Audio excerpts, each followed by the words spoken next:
কি হয়, ক্ষিতি অ তেজ তিনটের ক্ষেত্রে কিন্তু রং পাচ্ছি, শেড পাচ্ছি, তাই না?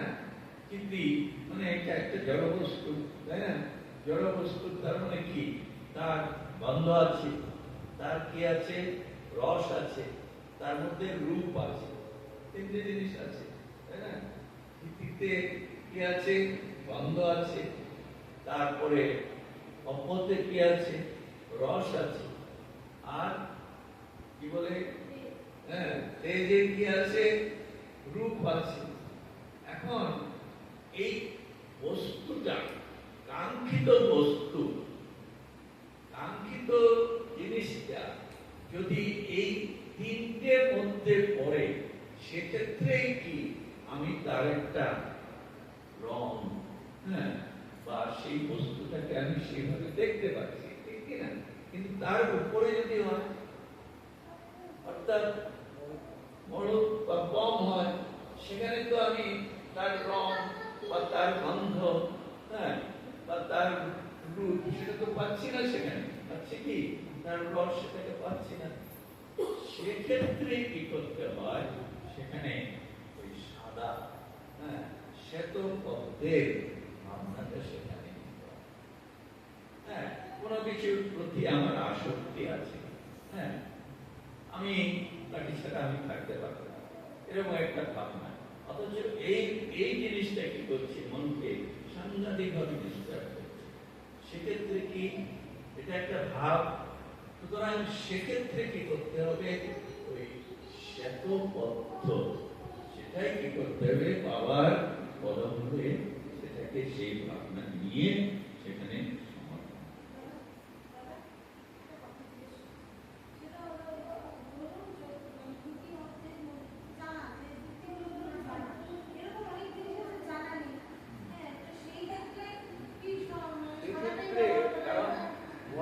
যেটা আছে, এটা combination of all the colour, তাই না?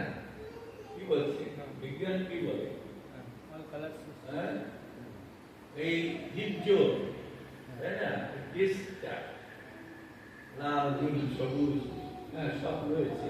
ডিস্কটাকে যদি এভাবে ঘোরানো হয়, কি দেখবে, হোয়াইট দেখবে কিনা?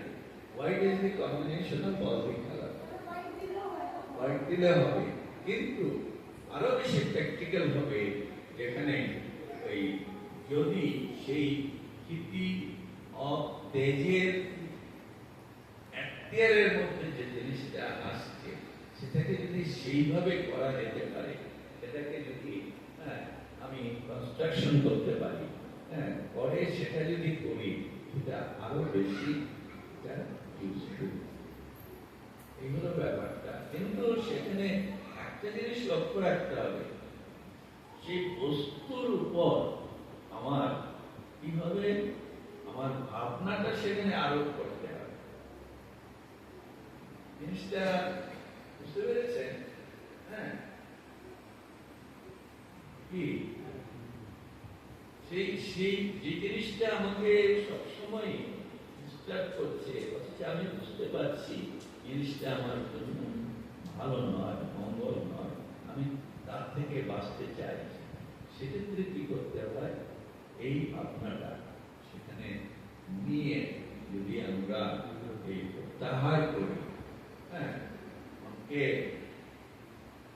ড্র করি, পরে সেটা যদি পরম পুরুষের চরণে আমরা সেটাকে সমর্পণ করি, তবে কি হবে, মনের যে চঞ্চলতা, মনের যে একটা অস্থিরতা, এই জিনিসটা আমরা এই জিনিসটা থেকে মুক্ত হতে পারি।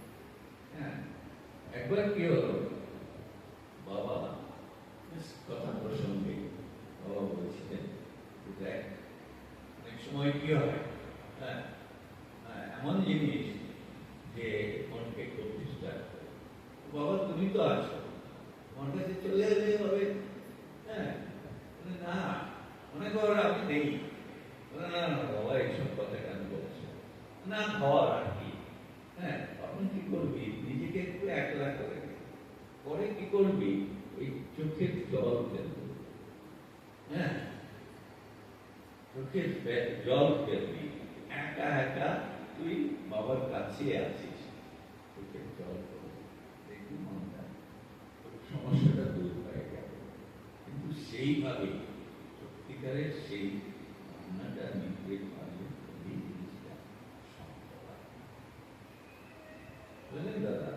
ওই যে তখন আপনি জিজ্ঞেস করছিলেন তারপরে কি ক্রমশ, হ্যাঁ, আমি একটা ঘটনা বলছিলাম, হ্যাঁ, যে আমি কোথা থেকে যেন আকাশ থেকে পড়লাম, হ্যাঁ, যেমনটা এভাবে চলছে, পানি থেকে চলছে, আর আমি তো আছি অন্ধকার, সন্ধ্যা হয়ে আসছে, কিন্তু আমি ওই মনে মনে ভাবছি, বাবা আজকে তোমার পরীক্ষা নেবে, কি করে তুমি আমাকে হেল্প করছো এই অবস্থা থেকে, কিভাবে আমাকে পার করছো আজকে আমি ঠিক তার পরক্ষণে কি হলো, ওইরকম একটা জ্ঞান চলে, হ্যাঁ, খুবই ভদ্র এসে বলছে, মানে ওখানকার ভাষা আমি কিছুটা বুঝতাম, ইউ ইংরেজি আর ওই ভাষা, ইউ দাড়ি ইন্ডিয়া, হ্যাঁ, দাড়ি মানে হইতে, হ্যাঁ, দাড়ি ইন্ডিয়া, হ্যাঁ,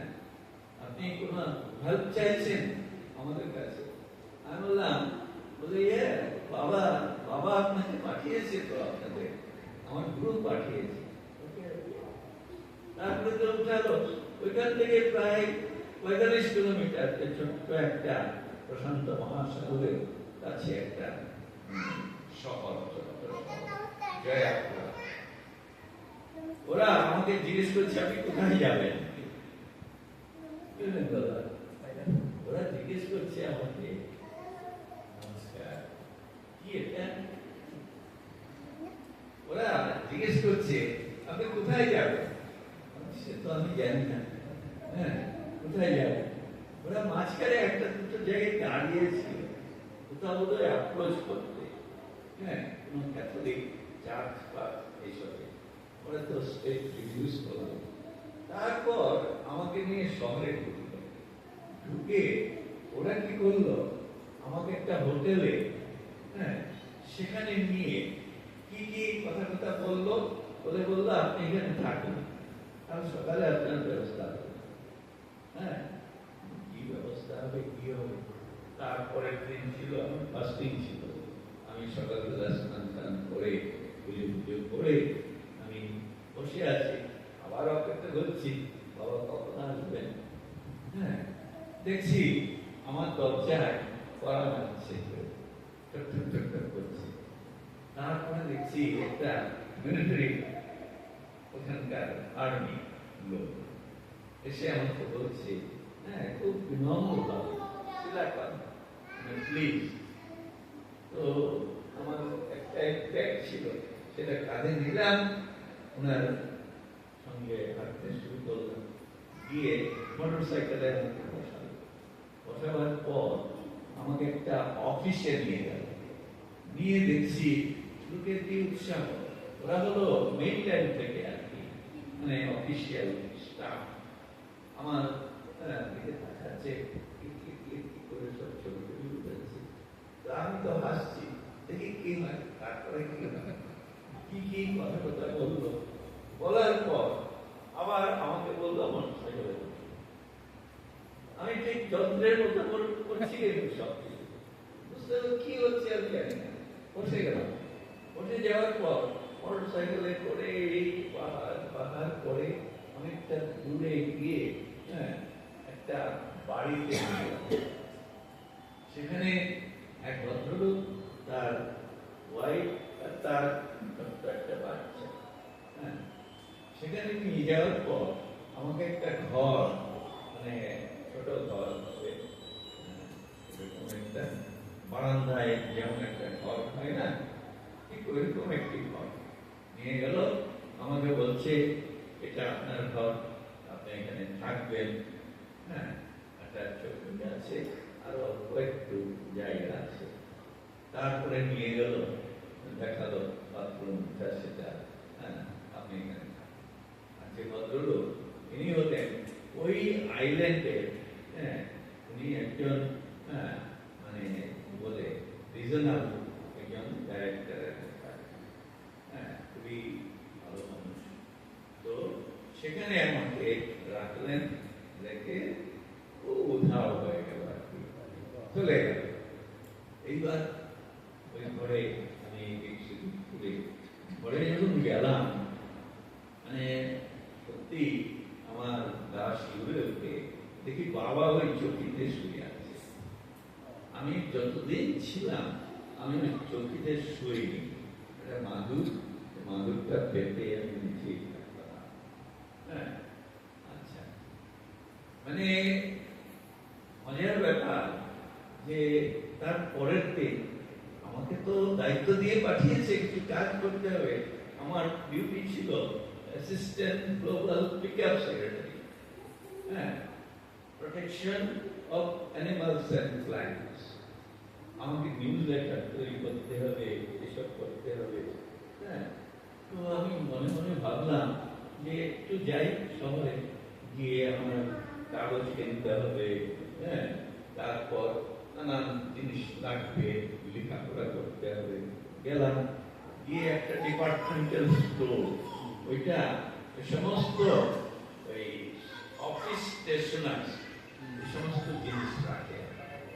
হ্যাঁ, যাওয়ার পর দেখি যে মানুষগুলো আমার সঙ্গে ওই ফ্লাইটে এসেছিল প্রায় 8 জন 9 জন। তার মধ্যে একজন খুব লম্বা, উঁচু চেহারা, খুব সুদর্শন দেখতে। হ্যাঁ, সে আমার সামনে এসে দাঁড়িয়ে গেল। হ্যাঁ, আমি এটা দেখছি, দাঁড়িয়ে গেল। দাঁড়িয়ে আমাকে বলছে যে আপনি ভারতবর্ষ থেকে এসেছেন, আপনি একজন